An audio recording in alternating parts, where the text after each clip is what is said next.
So guys, yan, meron tayong mga bagong dating na mga betta fish. So mga fry pa kasi yung mga betta fish natin guys.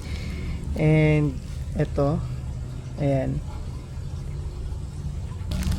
So yan. So ililipat na natin guys sila. So bale 35 pieces yung dumating. And mga babae and lalaki. Yan o. Okay naman siya guys. Then tara, kuha tayo ng, and dito yung paglilipatan nila guys. Yung mga na-breed ko, so pwede na rin naman siya ma-out na. Ayan, may dambuir. And dito pa yung isa pa.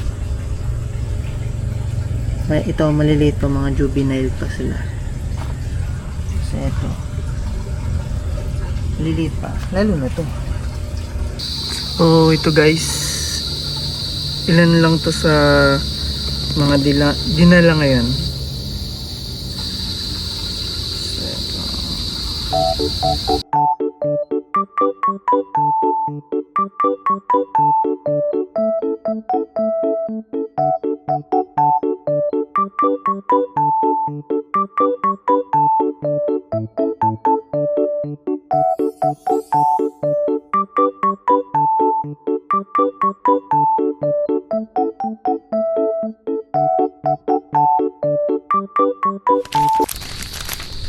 So guys, hindi nagkakamali. 35 pieces ngayon sabi ko dito, diba? Dali na natin dito guys. So ang bibilis, makukulay na agad yung tubig niya. So yung mga babae, lalagay ko dito sa maliliit. Then yung mga lalaki dito na lang sa malalaki.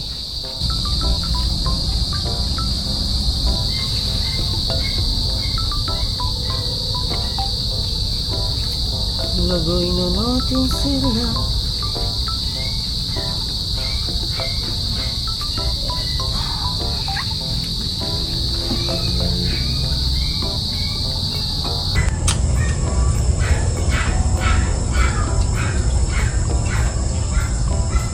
So guys, maliliit pa naman to. Ayan. Ito pa lang sila kaliliit guys. Tumama. Ito ay para siyang neon green guys. Ayan. Babae ito. Liit pa. Yun.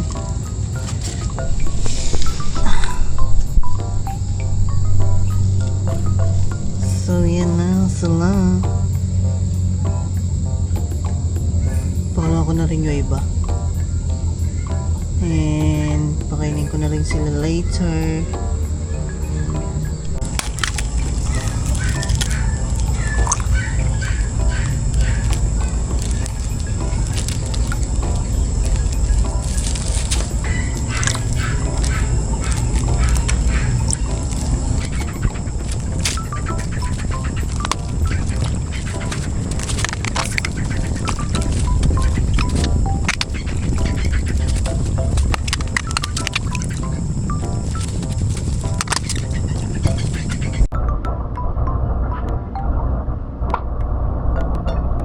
Agad na po lang yan, 50 rin. Hindi. Sundaan.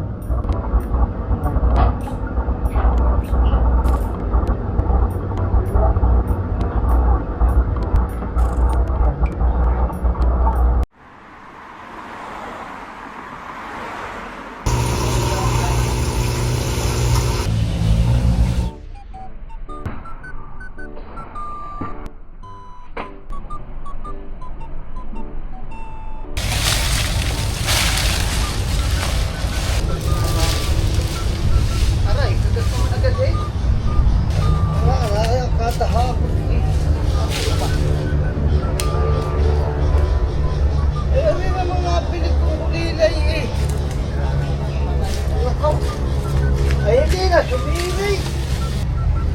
Kakapara. Kaya awas mo. Fish customer. Ah, Yung arin.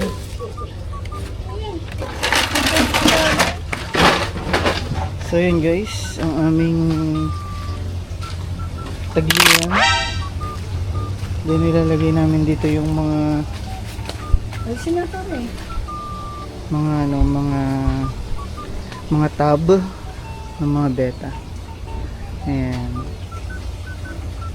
So ito po ay katas ng aming pag-isda. Nice! Ayan. Tapos may pinapagawa pa dun sa labas. Pag mo nanayanihin yan, ako na dyan. Ako yung videohan mo. Hey guys! Ayan. Ilagay na po natin to sa tamang lagayan. Hindi. Pansamantala lang. Pansamantala lang pala. Ba't wala yata? Hindi. Meron yan. Tapos dito natin ilalagay yung mga tab natin. Na ito mga beta natin. Ito guys, mga beta natin. And narito yung ating mga fry na beta. And marami na po sila. And dilipat muna natin sila guys.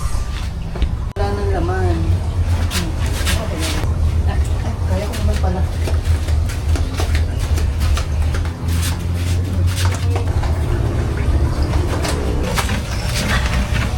Ay, hindi talaga kasya siya. Sabi mo.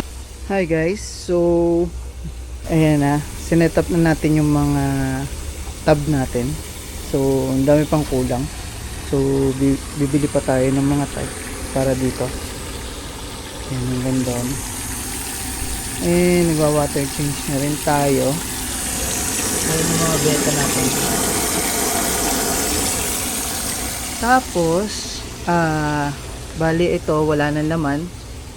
Na harvest ko na and nabenta na din yung laman nito. And yung mga fry natin dun sa binread natin before, doon. Tara, punta natin dito. Crowded na sila.